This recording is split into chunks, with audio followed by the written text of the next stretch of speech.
GPT, a qué perfil pertenecía? Nosotros ya hablamos de eso. E4.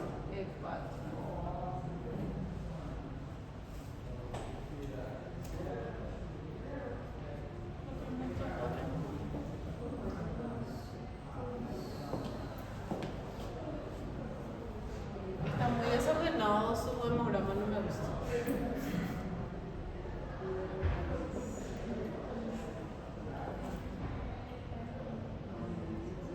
Su coagulograma está normal. Su química lo que me interesa.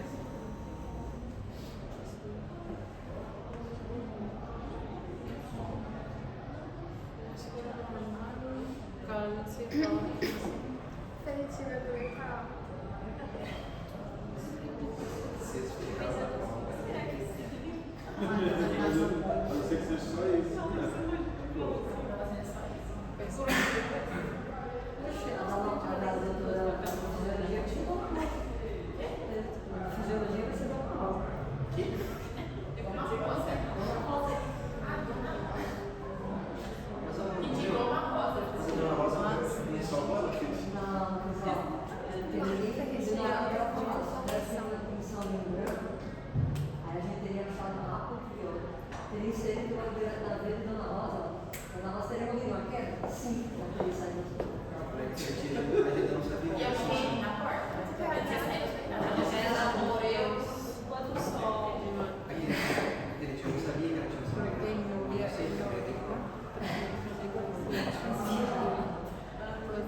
Esto también me interesa porque hemograma electroforético plasma.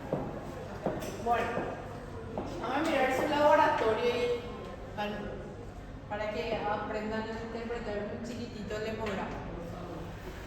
Bueno, vamos a hablar primero de su hemograma. ¿Qué era el hemograma? El hemograma estudia las células sanguíneas, serie roja, serie blanca y serie plaquetaria. ¿Qué me va a decir el hemograma? Me va a dar información sobre su capacidad inmunológica, o sea, la respuesta a los glóbulos blancos. Me va a dar respuesta acerca de la concentración de hemoglobina. Voy a saber si mi paciente está anémico o no. Y me va a dar información acerca de las plaquetas de mi paciente, ¿sí? Si tiene probabilidad de sangrado, sí o no. Todo eso yo puedo saber con mi hemograma. Esto es el hemograma de mi paciente. Esto es lo que me da el caso clínico. Bueno, tiene 9200 de blanco. El valor normal es de 4000 a 10000. Normal. Linfocitos 2200 normal. Si este es 2200, su neutrófilo va a estar ya por 7000 normal. Entonces su serie blanca está todo normal, ¿sí? No hay nada raro. Mi serie roja me dice que tiene, no me da la concentración de glóbulos rojos, pero me dice que tiene 6,6 de hemoglobina. Y era un señor de 47 años. El valor normal para los hombres es de 14 a 16 gramos por decilitro. ¿Por qué les parece que su hemoglobina está en 6? ¿Qué me decía el caso clínico? Que tiene una enfermedad renal crónica. Todos los pacientes con enfermedad renal crónica pierden sangre por los riñones, ¿sí? Porque el riñón no está filtrando nada, ¿sí? Entonces todo lo que no tiene que salir en la orina sale, como proteínas y sangre, ¿sí? Entonces generalmente los pacientes con enfermedad renal crónica tienen su hemoglobina y el conteo de glóbulos rojos total bajo, porque todos esos glóbulos rojos pasan en la orina. Y si miramos su orina, tenemos hematíes en la orina, ¿sí? Hemoglobina Baja tiene 6.6. Lo normal para un varón de 40 años es 14 a 16, ¿sí? Entonces él tiene 6 nomás. Es un paciente ya para transfusión, pero con su enfermedad renal crónica no va a aguantar la transfusión, ¿sí? Bueno, su BCM y su HCM normal. ¿Qué me dice el BCM y el HCM de un hemograma? El BCM es el volumen corpuscular medio. ¿Qué sería el volumen corpuscular normal es de 80 a 100. ¿Por qué les parece que su glóbulo rojo tiene un buen tamaño? Es normal. Porque su anemia no tiene nada que ver con la morfología de los glóbulos rojos. Él solamente está anémico porque está perdiendo glóbulos rojos, ¿sí? Porque existen algunos tipos de anemia donde este BCM puede estar en 60. ¿Qué me va a decir ese 60? Que mis glóbulos rojos están chiquititos, ¿sí? Entonces la anemia se debe o está causando o la falta de hierro, ahí sí hay falta de hierro, los glóbulos rojos son chiquititos. Entonces le llamamos anemia microcítica, donde los glóbulos rojos son, donde las células rojas son chiquititas, ¿sí? Entonces acá la información que me da este BCM y este HCM, que es normal, es de 30 a 35, lo que me dice es que la forma de tus glóbulos rojos está normal, o sea que no hay problema en la síntesis de los glóbulos rojos, no es ahí el problema. ¿Dónde es el problema? En la cantidad que está perdiendo el paciente, ¿sí? Normalmente acá nosotros ninguno tenemos que tener sangre en la orina, ¿sí? No es normal que esos glóbulos rojos que se filtran a través del riñón salgan en la orina, se tienen que filtrar y volver a absorber completamente, ¿sí? No es normal que salga en la orina. Si sale en la orina, porque hay algún problema, ya sea alguna litiasis renal donde está haciendo sangrar el canal uretral, o estoy perdiendo ya por el tamaño de los glomérulos, ¿sí? Bueno, entonces todo eso yo ya sé con mi hemograma, está perdiendo sangre, ¿ok? Luego tenemos mi PCR, que es la proteína C reactiva. Todos alguna vez me imagino que se hicieron un hemograma PCR cuando estaban enfermos. La proteína C reactiva es una proteína sintetizada por el hígado solamente cuando hay un proceso inflamatorio infeccioso, ¿sí? Entonces, hay algún proceso inflamatorio infeccioso, el hígado libera proteína C reactiva a la sangre. Entonces ahí da positivo. ¿Qué me indica la PCR o proteína C reactiva? Que hay un proceso inflamatorio infeccioso. No me dice si es de carácter viral, si es de carácter bacteriano, no me da esa información. Solo me dice que hay un proceso inflamatorio infeccioso, ¿sí? El ácido úrico, les vamos a hablar del calcio. El ácido úrico, en hombre lo normal es de 7 a 8, o de 7 a 10. No, perdón, es de 5 a 7. Está normal su ácido úrico, ¿sí? Su glucosa, normal. Urea, lo normal es de 20 a 40. Y la creatinina, la urea y la creatinina siempre van juntos. La creatinina, lo normal es de 0,5 a 1,1. Urea y creatinina son los principales marcadores renales, ¿sí? La urea se filtra por el riñón y se reabsorbe casi en su totalidad. Entonces, generalmente hay alta urea en la sangre, normal. Creatinina, generalmente no se absorbe en ninguna cantidad por el riñón. ¿Dónde se produce la creatinina? ¿Quién sabe? ¿Qué es la creatinina? Es el producto final de la reacción de la creatina en los músculos, ¿sí? La creatina se convierte en creatinina en los músculos y tiene que ser eliminada completamente por el riñón, ¿sí? No hay absorción de creatinina. Yo no voy a usar creatinina en mi metabolismo para absolutamente nada. Entonces, toda la creatinina que se forma en los músculos tiene que ser eliminada por el riñón. Pero no se dice si que creatinina también suele ser buena para. Creatina. Ah, sí. Creatina. Sí. La creatina, sí. El producto final del metabolismo de la creatina es la creatinina, que no se usa para absolutamente nada, y el valor normal, por eso en sangre el valor normal es tan bajo. 0,5 a 1,1. Si yo produzco 1 gramo de creatinina por día, ese 1 gramo se tiene que eliminar completamente. ¿Sí? ¿Para qué su producción? O sea, ¿por qué el cuerpo produce creatinina?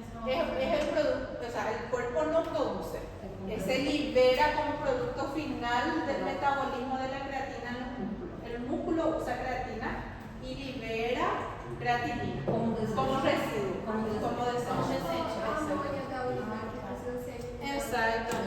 ¿Sí? O sea que es el producto final del metabolismo de la creatina. O sea, que no fue útil con la creatina, se desecha. O sea, la creatina se transforma en creatinina por la fosfocreatina en el músculo.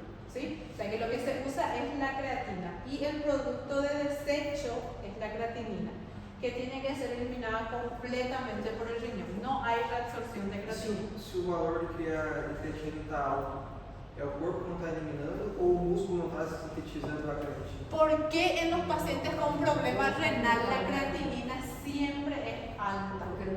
Porque el riñón no está consiguiendo eliminar esa creatinina, se acumula en la sangre, ¿sí?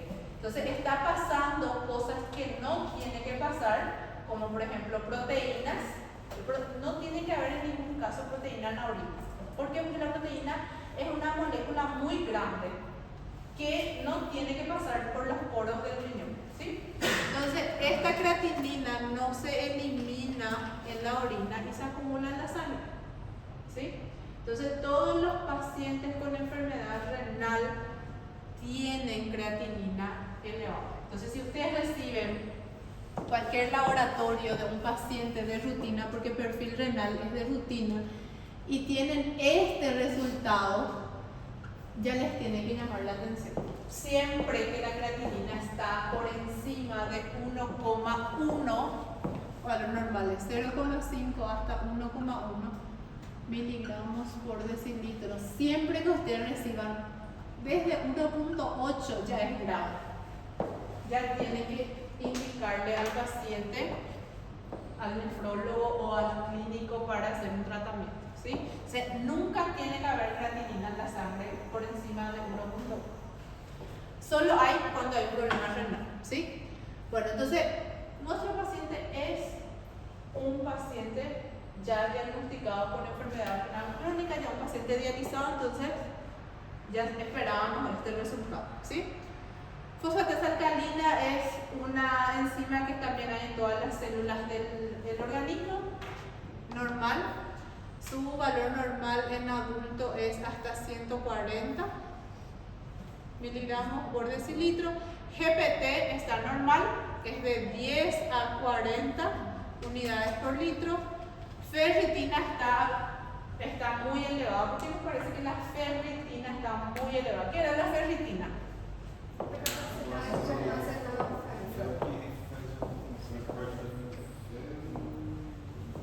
O sea, el hierro se almacenaba en forma de ferritina. ¿Y por qué está muy alto?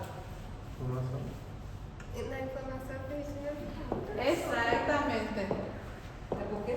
En los procesos inflamatorios hay un aumento de la ferritina, ¿sí? Entonces, ¿qué me indica eso? Que hay un proceso inflamatorio que ya va acompañado de su PCR. Eu sei que ferritina é inflamação, mas eu não consegui associar por que ela fica tão alta em processo inflamatório. Ainda mais porque ele está perdendo sangue, assim, não que tem algum problema na cabeça. Ainda mais en qué? Porque ele está perdendo.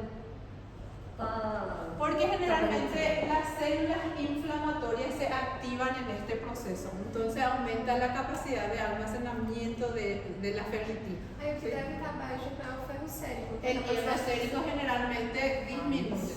Aí sim tem alguma A coisa. ferritina fica no sangue, o armazenamento do ferro no sangue ou no fígado? No, en el hígado. Ah, Sí. Entonces, como el hígado está hiperactivado, porque acuérdense que ¿dónde se producía también la PCR? No. El hígado. Entonces, el hígado sintetiza prácticamente todo lo que va a intentar contrarrestar ese proceso inflamatorio, ¿sí? Entonces, todo lo que está relacionado con la inflamación y está relacionado con el hígado va a aumentar, así como la PCR y así como la ferritina, ¿sí? Bueno, entonces, ¿qué sabemos de este paciente? Ya vimos toda la parte clínica, ¿sí? Su perfil renal está alterado, está perdiendo sangre. Acá me da también su análisis de orina que me dice que tiene glucosa en la orina. Nunca tiene que haber glucosa en la orina. ¿Cuándo hay glucosa en la orina? Cuando está elevado en la sangre, entonces elimina por el riñón, ¿sí? Leucocitos 10 a 14 por campo. Hay un proceso inflamatorio renal, entonces va a haber leucocitos en la orina. Tenemos hematía y ya sabemos por qué. Y acá, proteinuria, lo que me importa en este diagnóstico es sus proteínas. Dice, proteína en 24 horas. ¿Qué sería la proteína en 24 horas? El paciente tiene que colectar su orina por 24 horas, sin desperdiciar ninguna gota. O sea que el paciente se va a despertar a las 6 de la mañana, va a orinar el primer chorro afuera y a partir del segundo va a colectar todo lo que colecta hasta el otro día a las 7 de la mañana. Todo lo que orina, absolutamente todo. Si una vez se olvidó y orinó fuera, se anula el análisis y el paciente tiene que volver a iniciar. ¿Por qué? Porque lo que me importa es el volumen final, ¿sí? Y el valor normal es hasta 200 miligramos en 24 horas. Eso es lo que tiene que haber en mi orina. Hasta 200 miligramos en 24 horas. ¿Y cuánto tiene el paciente? Prof, desculpa, como que ele aparece? Ele aparece com maisinho, assim? Mais? No. Proteína 24 horas es en valores. Ah, aparece em valor. Sí, en la orina simple aparece en cruces. Entonces vos en tu orina simple, así como te va a decir proteínas, 3 cruces. Y la casa Aí de 3 nitrato quilos já también. tá Sí, o sea, en una orina simple ustedes van a tener pH, glucosa, cuerpos cetónicos, bilirrubina, urobilinógeno, proteínas, nitrito. ¿Qué era nitrito? Una bacteria que transforma. ¿Cuál bacteria que vas a rendir Microbiota coli. Sericea coli. ¿Cuál es la clasificación de la Já perguntou tudo. No, ¿cuál es la clasificación? Grande Bacilo, gram negativo. Entonces, todas las bacterias, todos los bacilos gram negativos tienen la capacidad de descomponer el nitrato en nitrito. Entonces, si mi paciente tiene infección urinaria o una bacteria gram negativa, mi nitrito va a ser positivo. Bueno, pero este paciente no tiene nitrito positivo. Bueno, ¿qué tiene mi paciente? Tiene pH 8, tiene 3 cruces de glucosa y eso es lo que me da el caso clínico. Y leucocitos y hematía que voy a ver. ¿Cómo tendría que estar la proteína simple del paciente que tiene 3.600 miligramos de proteínas en orina 24 horas? Mi orina simple me iba a marcar 3 cruces, ¿sí? Entonces, en orina simple es lo que se marca en cruces, ¿sí? Que es lo que preguntó el compañero. Pero cuando le hacemos una proteinuria en orina 24 horas se da en miligramos. Y el valor normal es hasta 200 miligramos en 24 horas. Y mi paciente tiene 3.686. ¿Por qué les parece? Que tiene 3.686.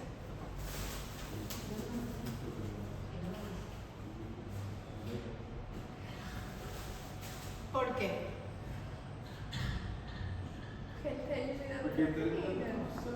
Porque su riñón no funciona más. Es un renal crónico, está con diálisis, su riñón no ataja más nada, entonces todas las proteínas que están circulando se van a la orina. Bueno, punto 1. Punto 2 dice proteinograma electroforético en plasma, que es la electroforesis de proteínas, con hipoproteinemia moderada e incremento de alfa 1, alfa 2 y disminución de beta. Proteinograma electroforético en orina con proteína marcada no selectiva y monofijación positiva de proteína benzetona. Bueno, ¿qué me quiere decir ese proteinograma electroforético? Hipoproteinemia moderada. ¿Dónde está toda la proteína en mi paciente? ¿Qué quiere decir hipoproteinemia? Baja proteína en sangre. ¿Y dónde está toda la proteína en mi paciente? En su orina, ¿sí? ¿Y cuál era nuestro caso clínico? ¿Cómo? Sí, pero ¿qué nosotros estábamos viendo? Amiloidosis. ¿Y qué era la amiloidosis? Não plegamento de proteína. ¿Y qué pasa con esas proteínas más desplegadas? Não consegue se degradar. No consiguen degradar y Vão No passar vai se acumulan principalmente en el riñón. ¿Y de dónde es la enfermedad renal crónica de mi paciente? ¿Por qué él está con enfermedad renal crónica? Por la acumulación de esas proteínas de Bence-Jones en su riñón. Entonces ahí está el diagnóstico del paciente. Dice, bueno, y seguimos con sus estudios. Ecográficamente ambos riñones muestran hallazgos compatibles con enfermedad renal crónica, ya sabemos el diagnóstico. En la tomografía abdominal pélvica nos reporta tumores y adenopatías. La endoscopía digestiva alta evidencia esofagitis eritematosa distal con signos indirectos de gastroparesia. La biopsia por aspiración de tejido graso subcutáneo con rojo de Congo fue negativa. ¿Sí? Durante su evolución el paciente cursó con neumonía intrahospitalaria y fallece. Murió nuestro paciente. Entonces, profe, yo sé que hay un montón de indicadores que están arriba o abajo de los límites. Entonces, la clave aquí sería la formulación de las proteínas En el riñón, sí. Vamos a llegar a... Y en sí mismo él tiene los guiones Sí. saludables O sea, anatómicamente. él llegó a esa enfermedad renal crónica porque por la acumulación de estas proteínas mal plegadas que no se pueden eliminar en los riñones. ¿Sí?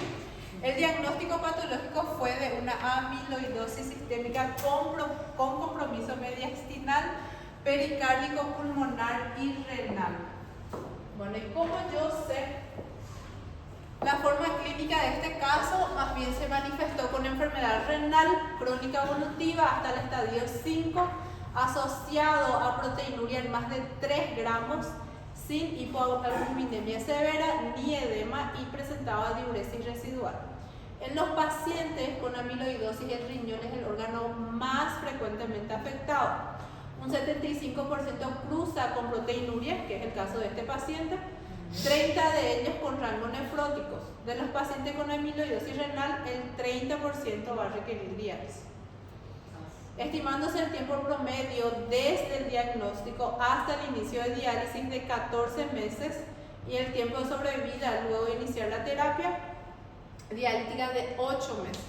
En este caso, justamente existía también antecedente de manifestaciones clínicas de síndrome nefrótico 4 meses antes de iniciar la terapia dialítica y la sobrevida luego de iniciar diálisis fue solamente de 4 meses, o sea, 4 meses nomás desde su diálisis hasta su muerte. Se relacionó con una proteinuria no selectiva, inmunofijación para la proteína lambda de Bence-Jones. En los pacientes con amiloidosis, el screening inicial de la proteína monoclonal se debe realizar con inmunoelectroforesis e inmunofijación en suero. O sea que yo le tengo que pedir a mi paciente una proteinograma de electroforesis o electroforesis de proteína, ¿sí? Para saber si hay fijación de proteínas de Bence-Jones. Y ahí vamos a cerrar el diagnóstico. Se describe que la inmunofijación sérica tiene una sensibilidad del 69% versus la inmunofijación urinaria, que tiene una sensibilidad del 83%. Yo puedo pedir electroforesis de sangre, proteínas en sangre, y puedo pedir en orina también. En caso no se encuentren proteínas monoclonales por técnica de inmunofijación, se sugiere la cuantificación de cadenas ligeras libres, lo cual tiene una sensibilidad del 91% de los casos. Después se hizo biopsia por aspiración tejido graso con rojo Congo, tiene una sensibilidad de 57-85%. Bueno, estos ya son otros estudios que se le puede hacer al paciente.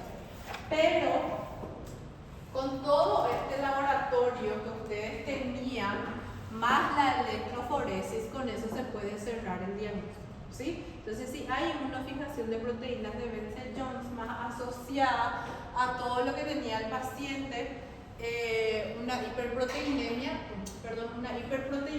entonces se puede llegar a ese diagnóstico, ¿sí? Entonces, para el diagnóstico de la amiloidosis se requieren 4 criterios: presencia de un síndrome sistémico relacionado al amiloide, tinción positiva de rojo Congo como muestra de aspirado graso, examen directo que revele el amiloide relacionado a cadenas ligeras, ¿sí? Eso yo ya voy a ver en la biopsia. Evidencia de expansión monoclonal celular como proteína monoclonal sérica urinaria, células plasmáticas de médula ósea. O sea que con esos 4 criterios se llega al diagnóstico. O sea que solamente un síndrome renal crónico, yo no puedo decir que todos los síndromes renales crónicos son por amiloidosis, ¿verdad? Yo tengo que evidenciar la presencia de esos amiloides, ¿sí? ¿Y cómo voy a evidenciar la presencia de esos amiloides? Con uno de estos 4 criterios. ¿Alguna pregunta? Bueno, voy a borrar mi super laboratorio. Se ele tivesse descoberto antes, teria um tratamento que faria ele ver mais? Todas las enfermedades que afectan al riñón que se descubren antes puede prolongar el tiempo de vida del paciente, ¿sí? Porque el riñón, ¿qué pasa con el riñón de estas personas? Es lo mismo que el diabético. El riñón siempre trabaja más, ¿sí? Supongamos una persona de 40 años sin ningún problema, nada. Su riñón tiene 40 años nomás. Pero una persona de 40 años que tiene una amiloidosis o es diabético o tiene problema cardíaco, una persona de 40 años, su riñón tiene 80 años. ¿Por qué? ¿Por qué? Porque trabaja más, ¿sí? ¿Por qué el riñón del paciente diabético trabaja más que mi riñón que no soy diabética? ¿Por qué? Trabalha pelo pâncreas. No, o sea, no es por el páncreas. ¿Por qué? Para regular o pH corporal. No, el pH. Bueno, ¿qué pasa con el paciente diabético? No la causa de la diabetes. ¿Cómo está la glucosa del paciente diabético? Alta todo el tiempo. ¿Y cuál es la función del riñón? Regular y eliminar todo lo que está en exceso. Y ahí no está. Si hay lípidos en exceso, si hay glucosa en exceso, si todo lo que está en exceso, la función del riñón es eliminar. El riñón tiene lo que le llamamos umbral renal, que es lo máximo que él puede aguantar, lo máximo que él puede detectar. Y el umbral renal de la glucosa es 180, ¿sí? O sea que hasta 180 de glucosa el riñón trabaja normalmente. Pasando eso, va a producir más orina, por eso el paciente diabético orina más, ¿sí? Toda la hora orina. Entonces, trabaja el doble de lo que trabaja mi riñón, ¿sí? Entonces, si yo tengo 80 nomás de glucosa y no tengo absolutamente nada, mi riñón trabaja tranquilo. Ahora, si yo tengo 400 de glucosa 24 horas al día, ¿cómo está mi riñón? Trabajando todo el tiempo intentando bajar ese 400 y nunca va a conseguir, entonces nunca va a parar de trabajar. Entonces, cuando yo llego a los 40 años, mi riñón ya tiene 80, ¿sí? Entonces, por eso hacen una disfunción renal. Y el hígado, porque como la persona está con la glucosa muy elevada, entonces eso como que genera una confusión y el hígado, pero por que o fígado é afetado isso tudo? Na diabetes. Porque justamente eu vi um caso de uma pessoa que ela está com diabetes totalmente desregulada, 500 e pouco, em jejum, e o fígado, agora né, já vejo que obviamente também já está lesionado, Pero e a pessoa bebe muito. Cuando te iba a preguntar, no es alcohólica, porque Mas supondo que a pessoa não bebesse, supondo que a pessoa não bebesse, ele ia ser afetado também? Então se a pessoa bebe, qual seria, assim, me interessa. te iba a preguntar antes de que yo termine si no toma, porque generalmente el hígado no es afectado si el paciente es solo diabético. Ahora sí, la bebida directamente afecta al hígado. ¿Por qué? Porque tiene que metabolizar todo ese alcohol. Ahí fica os dois problemas. Y se queda trabajando todo el tiempo para metabolizar todo ese alcohol, tiene que metabolizar para eliminar. Entonces, lo mismo que una persona que toma 25 medicamentos por día. Hay algunas personas que tienen problema renal, problema cardíaco, problema de presión, tiene otra vez problema para dormir, toma 20 pastillas por día. ¿A quién le va a afectar? A su hígado. El hígado va a llegar dentro de 5 años, no va a aguantar metabolizar tanto medicamento todos los días. Entonces, todas las personas que toman mucho medicamento tienen que hacerse control de su perfil hepático cada 3 meses. Profe, en este caso, la patología se genera en el riñón. O sea, estas proteínas se acumularon en su riñón, pero se pueden acumular en otros órganos. También se pueden acumular en el corazón, en el pulmón, en las articulaciones. Si se pudiese hacer un trastorno renal, la patología podría volver a ocurrir. Generalmente estos pacientes no son candidatos a trasplante renal, lo mismo con paciente diabético, porque vos le vas a dar un riñón nuevo y dentro de 5 años le va a pasar la misma cosa. ¿Sí? Por eso los pacientes diabéticos no son candidatos a trasplante renal, porque no vas a fundir otra vez el riñón nuevito dentro de 5 años. ¿Sí?